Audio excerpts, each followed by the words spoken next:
There's a person you know you could become, and there's the person scrolling through their phone at 2 a.m. instead. You know this feeling, don't you? The gap between who you are and who you know you could be. Between the life you're living and the life that's waiting for you to claim it. It's in the workout clothes that sit folded in the drawer, the book that's been on your nightstand for months, the creative project that lives only in your head, the conversation you need to have but keep postponing. It's the weight of knowing exactly what would make your life better and choosing the familiar comfort of what keeps it the same. Every night, you lie in bed making promises to tomorrow's version of yourself. Tomorrow, you'll be different. Tomorrow, you'll start. Tomorrow, you'll finally bridge that gap between knowing and doing. But tomorrow arrives wearing yesterday's clothes. Picture your mind as a vast city. Not the gleaming metropolis you see in movies, but a real city, with infrastructure built over decades, roads carved by repetition, highways worn smooth by countless journeys down the same routes. Every morning, you wake up with intentions. Today will be different. Today I'll exercise. Today I'll create something meaningful. Today I'll be the person I know I can be. But then, the city's traffic patterns take over. Your hand reaches for your phone before your feet hit the floor. The same route, the same highway, the neural superhighway of habit that's been under construction for years. Scroll, check, consume, repeat. The couch calls your name with the voice of 1,000 previous evenings. Netflix suggests the next episode, like a GPS directing you down familiar streets. Your brain, that ancient navigator, whispers, "This way is safe. This way is known. This way requires no energy." And suddenly, it's 11 p.m., and you're promising yourself tomorrow. But here's what nobody tells you about this city in your mind. You're not the mayor. You're not even the city planner. You're more like a resident who inherited this place. Streets built by your childhood, highways paved by your teenage years, infrastructure designed by a younger version of yourself who was just trying to survive, not thrive. The path to your refrigerator when you're stressed? That's a 6-lane highway. The route to your phone when you're bored? That's an interstate. The shortcut to Netflix when you should be working? That's got its own exit ramp. Meanwhile, the path to the gym?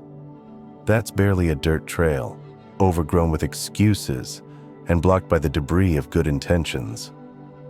The route to your creative space? It's like trying to navigate through construction zones and detours. Every step requires conscious effort. Every choice feels like you're fighting against the current.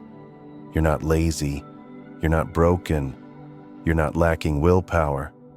You're just living in a city designed by your past self, trying to become a person your current infrastructure wasn't built to support. See, your brain is the most sophisticated energy management system on the planet. It's running on about 20 watts of power, less than a light bulb, while managing everything from your heartbeat to your deepest thoughts. So it's developed some incredible shortcuts. Every action you take carves a neural pathway. Think of it like water flowing down a hillside. The first time, it might trickle anywhere. But water always finds the path of least resistance. And the more water that flows down the same route, the deeper the channel becomes. Eventually, you have rivers, then canyons, then massive gorges that funnel every drop of water in the same direction. Your habits are those gorges, reaching for your phone when you're anxious. That's the Grand Canyon of neural pathways. Choosing the couch over the gym? That's the Mississippi River of behavioral patterns. Procrastinating on important tasks? That's Niagara Falls. Powerful, automatic, and seemingly impossible to redirect. Meanwhile, the new behaviors you want to adopt? They're like trying to convince water to flow uphill. But those massive neural highways in your brain, They weren't built overnight. They were carved one choice at a time, one scroll at a time, one "I'll start tomorrow" at a time, which means they can be rebuilt, one choice at a time. The person you want to become isn't living in some alternate universe where willpower flows like an endless river. They're living in the same city as you, with the same basic infrastructure. The difference? They've been doing construction work, not the dramatic, tear everything down and rebuild kind. The quiet, persistent, almost boring kind. The kind where you lay one brick, then another, until one day you look up and realize you've built a bridge. A bridge between who you are and who you're becoming. What if I told you that the person you want to become isn't built from massive transformations? They're built from tiny rebellions against your own infrastructure.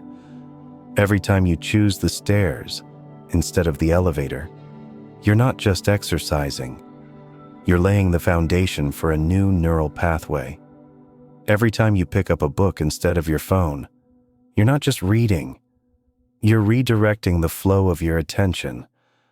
Every time you sit down to create instead of consume, you're not just being productive. You're becoming an architect of your own mind. The magic isn't in the size of the step. It's in the consistency of taking it. Because here's what happens when you start taking those tiny steps consistently. At first, it feels like you're bushwhacking through dense forest. Every choice requires machete-level effort. Your brain protests. This is hard. The old way was easier. Why are we doing this? But if you keep walking the same new path, something miraculous happens. The undergrowth starts to clear. The path becomes visible. What once required a machete now only needs you to push aside a few branches. This is where it gets beautiful. Your brain, that incredible energy management system, starts to notice, oh, we're walking this way now. Let me make this easier for you. It begins to pave your new path, first with gravel, then with asphalt, then with the smooth concrete of automaticity. The workout that once felt like climbing Mount Everest, it becomes a pleasant walk through the neighborhood. The creative practice that once required Herculean effort, it becomes as natural as breathing. The healthy choices that once felt like swimming upstream, they become the current itself. But here's the most beautiful part. As you're building these new highways in your mind, you're not just changing your behavior, you're changing your identity. You're not someone who's trying to exercise. You're someone who exercises. You're not someone who wants to create. You're someone who creates. You're not someone who's working on themselves. You're someone who grows. And this transformation, it doesn't happen in isolation. Every new neural pathway you build sends ripples through the entire city of your mind. When you prove to yourself that you can change one thing, your brain starts to believe you can change other things too. When you demonstrate that you can build one new habit, the infrastructure for building others becomes stronger. The confidence you build from keeping one small promise to yourself, it compounds. The self-respect you earn from choosing growth over comfort, it multiplies. The identity shift from someone who tries to someone who does, it transforms everything. Suddenly, you're not just someone who exercises. You're someone who takes care of themselves. You're not just someone who creates. You're someone who brings beauty into the world.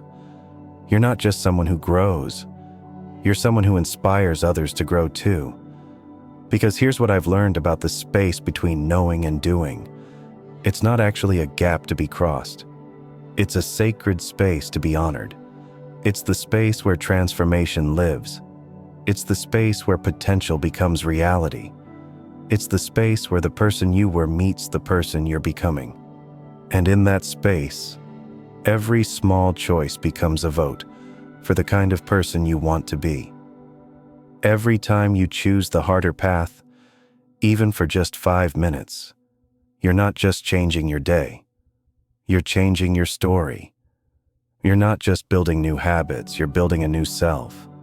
You're not just bridging the gap between knowing and doing. You're becoming the bridge. So tomorrow morning, when you wake up with those same intentions, don't aim for perfect. Aim for possible. Don't try to rebuild the entire city overnight. Just start with one street. Don't expect to redirect the river immediately. Just dig one small channel.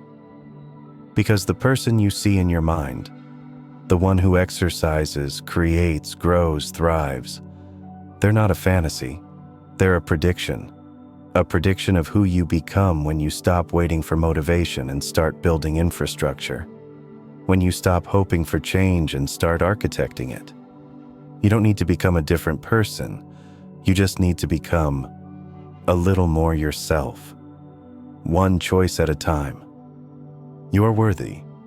Worthy of love. Worthy of healing. Worthy of more. Worthy of a new beginning. Worthy to rise. This is your time. This is your story. And you're worthy to write it. Subscribe for more powerful motivation. Welcome to Worthy to Rise.